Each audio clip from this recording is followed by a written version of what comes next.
శనార్థులలో అందరు తయారుగా ఉన్నారులా. ఇక ఇయాల జబర్దస్త్ ముచ్చట్లు ఏమేమి ఉన్నాయో పాలర్చుకోద్దాం పారి. 41 దినాల దాకా కఠిన కఠోర దీక్ష చేసి ఉప్పుడు ఉపాసం వండుకుంటా అయ్యప్ప స్వామి వారిని కొలుసుకుంటారు.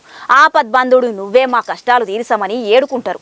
41 రోజుల దీక్షలు ఓడిచినాక ఇరుములు కట్టుకొని నెత్తి మీద పెట్టుకొని 5 అడుగులు కొండలెక్కుకుంటా పోయి మణికంఠ స్వామి దర్శనానికి పరితపిస్తారు అయ్యప్ప మాలేసుకున్న భక్తులు. అగో అట్ట అయ్యప్ప స్వామి దివ్య దర్శనానికి పోయిన భక్తుల మీద పోలీసోళ్ళు ఎట్ట రుబాబు చేసిరో చూడురి. ఓం శ్రీ స్వామియే శరణమయ్యప్ప, హరిహర సుతనే శరణమయ్యప్ప అనుకుంటా 41 రోజులు కఠిన కఠోర దీక్షలు చేసి శబరిగిరీషుని గొలుసుకొని అయ్యప్ప స్వామి దర్శనానికి అని చెప్పి ఇరుముళ్ళు నెత్తిన పెట్టుకొని శబరిమల కొండలకు పోతే అక్కడికి పోయిన అయ్యప్ప భక్తులు పడేటి తిప్పల అంతా ఇంత కాదు.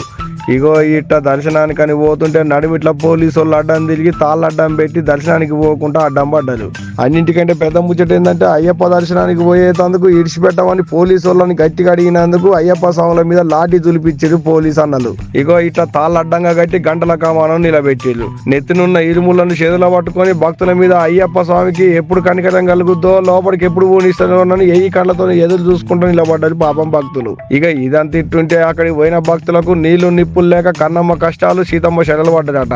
తాగేతందుకు సుక్క అంటే సుక్క నీళ్లు కూడా లేకుండా అయినాయట. ఇచ్చే దిక్కే లేదని చెప్పి గోడెలా పోసుకుంటున్నారు అయ్యప్ప స్వాములు. అయ్యప్ప కొండ మీద అన్ని తిల్ల సవలతులు ఉన్నాయని చెప్పేటి అక్కడి సర్కారులకు ఈ ముచ్చట కనపడకపోయి ఉండొచ్చునో, ఇట్లా పోలీసు వాళ్ళని అడ్డం పెట్టి కొట్టించుడు ఎంతవరకు సమంజసం అయ్యి ఉండొచ్చునో అనుకుంటా దుబ్బెత్తి పోస్తున్నారు ఈ ముచ్చటరికైన తదిమ్మ భక్తులు. ఏదన్నా కానీ ఏది కానీ అయ్యప్ప దీక్ష చేసి 41 రోజుల దాకా అయ్యప్పని కొలిసిన భక్తుల మీద గిట్ట లాఠీ చార్జ్ చేసుడే బాధ అనిపిస్తుంది. ఓన్లీ ఈ నడుమ సర్కారోళ్ళు బస్సులల్లో ఆడోళ్లకు టికెట్ లేదన్న కానించి బస్సులల్లో పబ్లిక్ ఎన్నడూ లేనంతగానం ఎక్కుతుర్రు. లోపలికి ఎక్కినాక కాలు పెట్ట సందు లేకుండా అవుతుంది.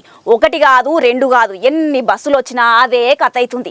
అందుకనే పుణ్యానికే కదా పోయేదని కడ్డీలు పట్టుకొని యాలాడుకుంటా బస్సులలో పోతిరు పబ్లిక్. అట్ట యాన్నన్నా ఏదన్నా కాగుడందైతే ఎవరు దిక్కు అనుకుంటా బస్సులకు రెస్ట్ ఇచ్చిరు డ్రైవర్ అన్నలు. గమ్ముచెట్టేందో పలర్చుకొద్దాం పారి.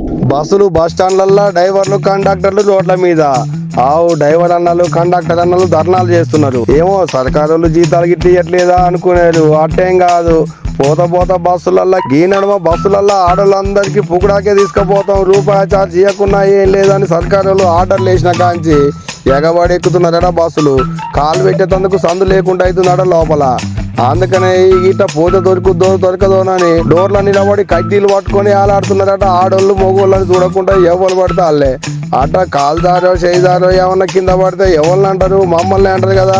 మాకు గసవంటి తిప్పలు లేకుండా ఇది లేకుంటే ఇంత బస్సులన్నా పెంచుర్రి, ఏదన్నా కాకూడదు అయితే ఎవరిని అంటారు అని ఇగో ఇట్లా డ్రైవర్ అన్నలు కండక్టర్ అన్నలు యాడి బస్సులు ఆన్నే ఆపి బస్ స్టాండ్ ముందర కూర్చొని ధర్నా చేస్తున్నారు. మెదక్ జిల్లాలో ఉన్న ఆర్టీసీ డిపో ముంగటైన ముచ్చటకి ఇది. అంతేకాదట ఈ నడమ టెక్కల్ మండలంలో ఉన్న సాలోజిపల్లి ఊర్లో బస్సు ఎందుకు ఆపట్లేదని డ్రైవర్ మీదకి ఎగబడి ఒక ఆయన దాడి చేసిండట.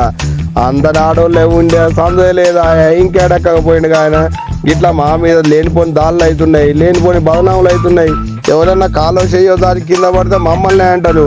అన్నిటికీ మేమే తిప్పలబడాలనుకుంటా డ్రైవర్ అన్నలందరూ రోడ్డు ఎక్కి ధర్నా చేస్తున్నారు.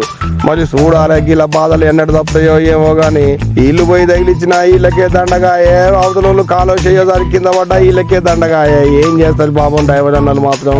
ఏమో పోలీ గట్టుంది అలా గట్టియా. చూసిరు కదా ఈ ఆల్టి జబర్దస్త్ ముచ్చట్లు. మళ్ళా రేపు మస్తు జబర్దస్త్ ముచ్చట్లు పట్టుకొని వస్తా ఉంటా.